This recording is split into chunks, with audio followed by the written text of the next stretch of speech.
But now let's talk about something else that's been going on in China for a long time. Evergrande was started on my channel Yep. 3 years ago. Yep. Town and Country, or whatever the other one is that's going now. Evergrande just filed bankruptcy in New York. They just started trading on the Hong Kong after like 2 years. They're down 80. It's 87% or garbage. something like 80, that. yeah, Yeah. in a day, right? Only Yeah. better.com was worse at like 91% in a day. But anyways, um, where I'm going with this is Chinese real estate debt is a problem, to say Yep. the least. Yep. Yep. Yep. I We don't know talked about where the prior all, episode of yeah, we talked on the prior episode about this here in our own country. sure.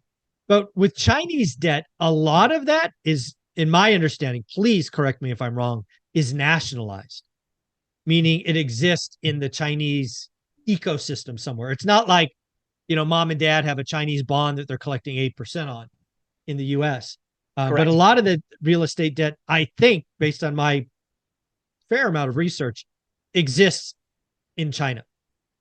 Is that fair? That is my understanding as well. And to your point, this is not a mom and pop going to a small local bank and saying, "Hey, we're going to cut a business deal on the back of a napkin between you and I." No, Right. Chinese is much more nationalized. Their banking system is much more nationalized, and therefore it gets put under a little bit larger of an umbrella, which can be seen as a good thing or a bad thing. Because at the beginning, if one of these small regional bank experiences stresses, it just shows up on their own balance sheet and they go under. But what you can have is these cracks start to form in lots of different places as things ravel up against a bigger umbrella, which is the overall Chinese banking system. Yeah. Yeah. Essentially, again, one guy's outside opinion, it's nationalized, right? They can plug it up if they choose to do that.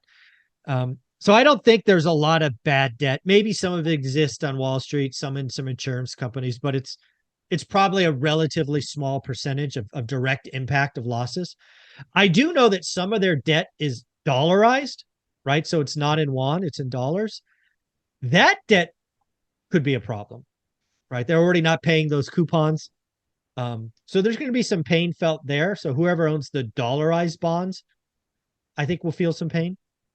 Yeah, and what's interesting is you just talk about the general debt level of the Chinese government and everything in general. And what you have is that since Xi Jinping took over, the current president Xi, you had their debt to GDP level go from 195% to 297%. Oh my So that's gosh. been, yeah, we talk about, stress testing here in the United States at 120, which is currently where we're at. Xi Jinping currently has taken their debt level in China against their GDP. So essentially, you're saying how much do you have outstanding versus how much you're making in any individual year, and it's 300%, 297 to be exact. I had no idea. I did not know it was that high. That's It's big. crazy. It's big. Yeah.